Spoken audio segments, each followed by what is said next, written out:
What is going on, guys? It's the Mad Dragon. We're back doing the final preview video for the Rugby Championship 2023. We've already done one for the Wallabies versus All Blacks game. You can go check that one out after this one if you haven't already. This one, though, the Springboks versus Argentina. As it stands at the minute before the games are all kicked off, I feel like this is probably going to be a bit more for a battle for second place.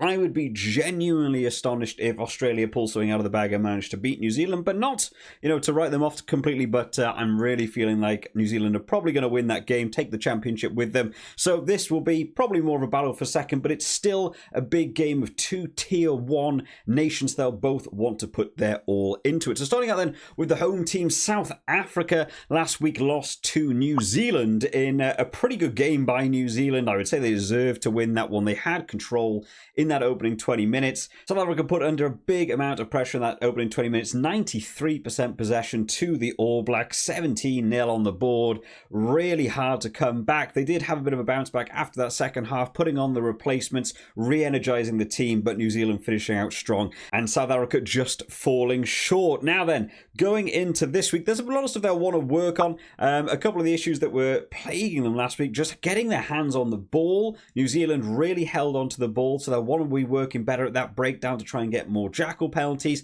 trying to avoid kicking the ball away, and having a bit of better coverage in that backfield. They did catch Squid Rugby's video talking about how New Zealand were kicking around the back of South Africa and really giving a lot of their wingers in the fullback an issue just by kicking right in between the two of them. Very interesting stuff to go over. So South Africa have made some changes for this one, and to be honest, I'm kind of glad with the way they've made a couple of these changes. There's a couple of players that I still think have been a bit unfortunate to miss out here. Now, the first week against Australia, I really liked the team setup. It seemed like a totally new type of South Africa. Last week, they went back to just the set South African thing, and I feel like New Zealand have got them nailed. I feel like they sort of know how to play against that now. I might have liked to have seen a bit more of a shake-up team for that game and maybe caught New Zealand off guard. But going into this one, then, we've got some shift up to the front row. Stephen Kitchoff goes in alongside of Malcolm Marx and Frans Malherbe. Now, Malcolm Marx have been waiting to start. I think he's a really good hooker. He came on from the bench last week, made a massive impact into that game, and manages to get to start this one.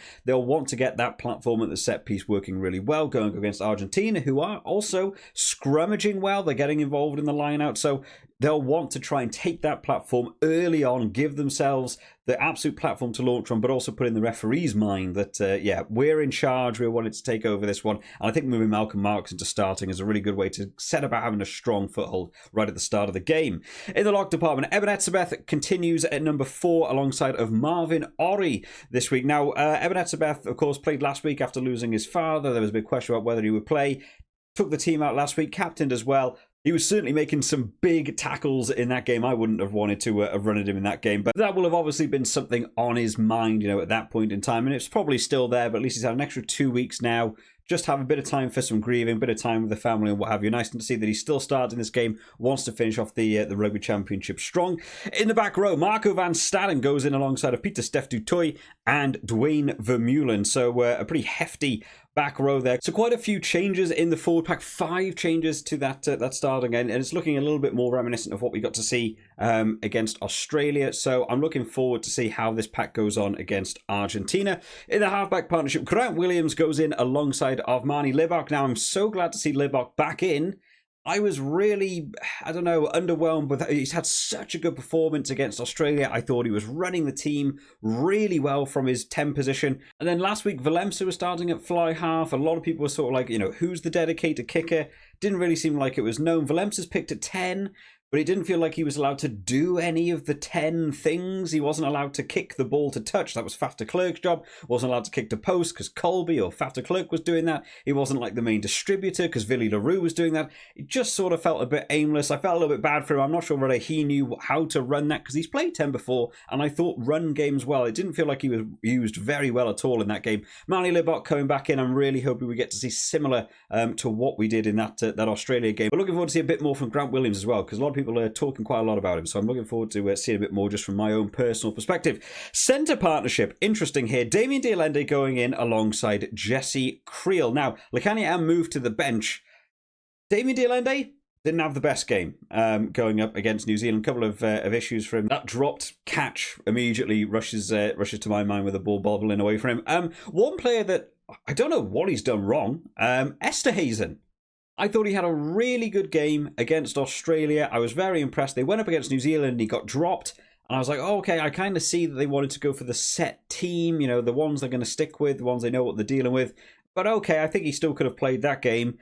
And then we go into this one against Argentina, and he's still not in the team. I thought he played a good game. I personally probably would have rather had him in the team for this week and seen what he can do against a team like Argentina. So maybe that'd be one choice for me to have changed in this one. And then finally, in the back three, Arendse goes in alongside of Cheslin Colby and Willy Leroux. I mean, that's some dangerous wingers right there. If you want people to score tries, you've got two absolute monster finishers on this team, which is really nice. Mapimpi last week, like I said, caught out of position quite a lot in terms of the kicking and stuff. Arendse is absolutely going to be getting in the air, involved with the catches and stuff. But in terms of your finishing tries, getting it out to the wings, it's going to be a game where you've got two solid players that can absolutely do it. So 1 to 15, mixing it up. But the mixing up, I have quite liked the changes made. I like Malcolm Mark starting. I like going a bit more for Peter Stefty Toy starting, Libok starting. I think those are really good moves.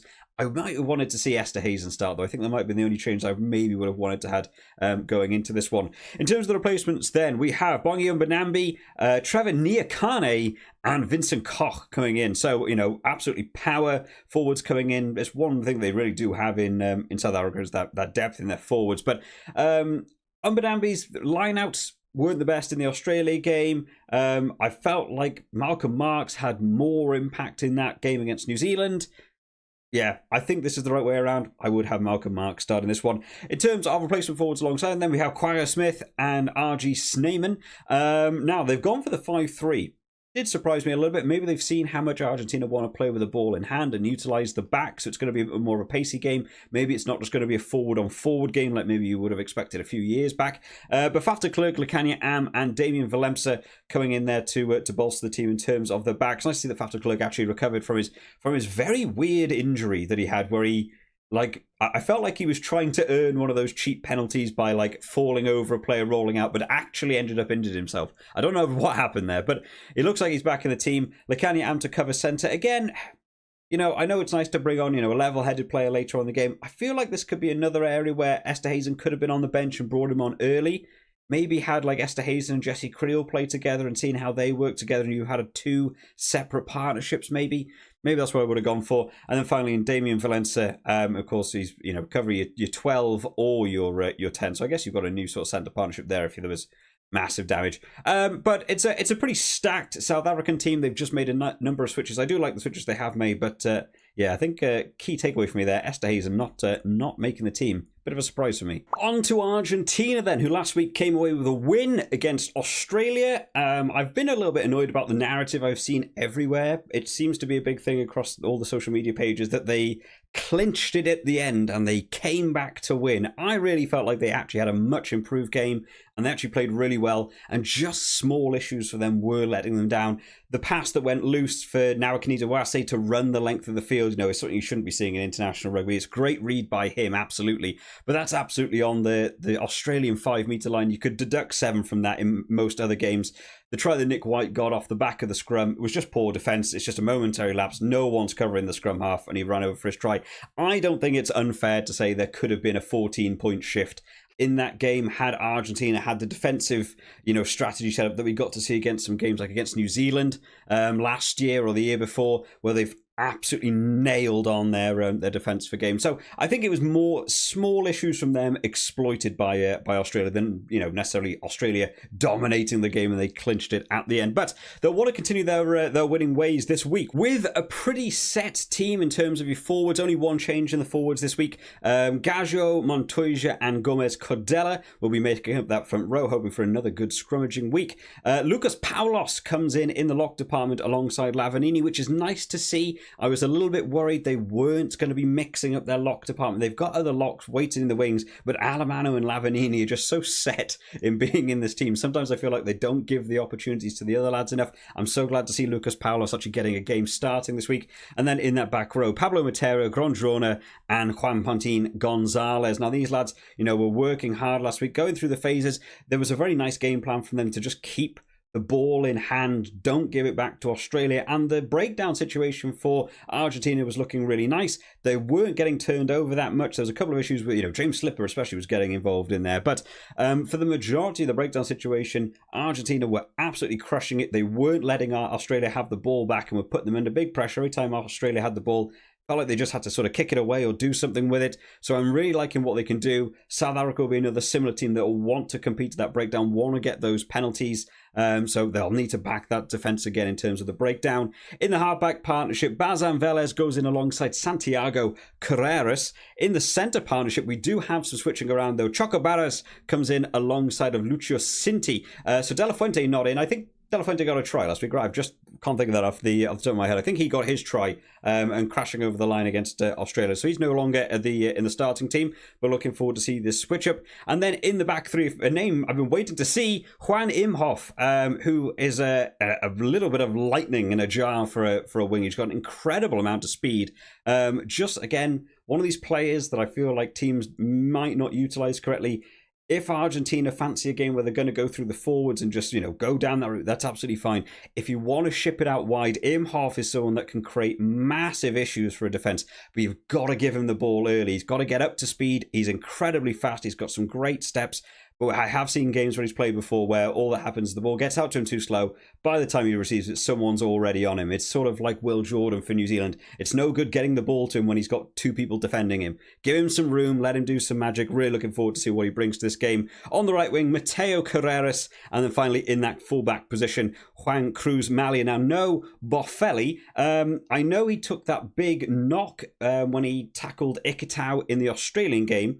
But I haven't actually heard that he, has an actual full-on injury. I'm sure that knock was pretty big, but he did stay on for the rest of the game, if I remember rightly. So not in the team for Boffelli, so someone else will have to take over those kicking duties. But it's a really good opportunity for both these wingers now to get involved with this game, take the opportunity with both hands. Mateo Carreras has been playing a little bit more on the wing and stuff, but now you've got two wingers able to show what they've got just before the World Cup. And then quickly in terms of the replacements, Ignacio Ruiz goes onto the bench as a replacement hooker. No Augustin Creevy this week. Tetaz, Chaparro and Sclavy will be alongside him. Rubiolo and Facundo Issa will be going in there as the replacement forwards. They've also gone for the 5-3. Maybe an opportunity to be grasped to have gone for the 6-2. But maybe this will actually turn into quite a fun open game worth of rugby, because I can feel like the forwards are going to be smashing each other. But you might be seeing forwards getting tired quite early in this game just by how aggressive both of these teams are. So in the second half, the backs might actually have a bit of a field day on both sides. Looking forward to this one.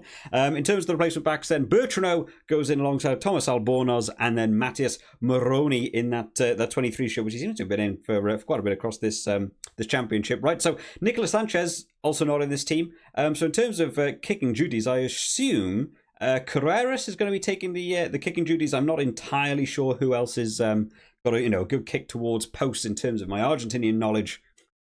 slowly I'm learning a little bit more about them. I don't know who else is probably going to take over the kicking duties. Make sure to drop that down in the comment section if you do know who you think is going to be taking over those kicking duties, if not for Boffelli or Sanchez. In terms of a score prediction then, what do we think for this one? Well, it's being played in South Africa. I think South Africa have taken that loss to New Zealand quite badly. I'm sure they'll want to shake it up for this one. Argentina did come away with a win last week. It was tight towards the end on the scoreboard. There were certainly issues they need to work on, which I'm sure they'll try and fix for this week. But I'm going to go for a South African win for this one. And I think I'm going to say by 8. But that's going to be my prediction, guys. Make sure you drop down in the comment section your thoughts on the teams and also your score predictions, because I do enjoy having a read through them. If you haven't already, make sure to get your Super Brew team locked in before the weekend. We've actually got one more preview video to do. We've got Scotland versus Italy coming up, which is on at the same time as this game, which is weird. I don't know why they do that thing, but that will be coming out. I'll probably release that one tomorrow as well. So make sure you are subscribed to the channel to let you know when that video comes out as well. I will see you all next time, guys. Bye-bye.